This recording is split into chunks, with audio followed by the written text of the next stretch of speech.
In this video, I'm going to show you how to send an email to undisclosed recipients in Gmail.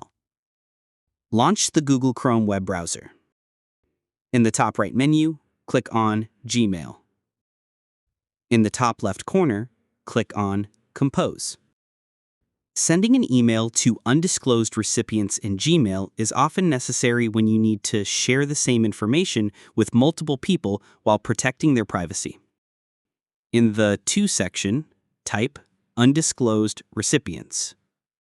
Now, start and end with an angle bracket. In the middle of the angle bracket, type your own Gmail address. A pop-up should appear below the address. Click on it.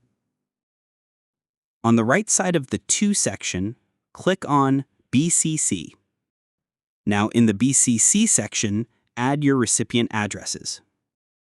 Click on the Subject section and add a subject for your email. Now type your email.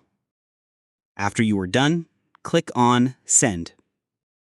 Here you can see that I have received my own email and it has been blind carbon copied to my recipients automatically.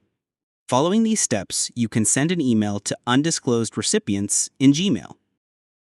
Feel free to reach out if you encounter any issues during the process. If this video helps you out, please leave a like and subscribe. Comment below if you have any questions. If you need further assistance, consider hiring a professional using the link in this video below.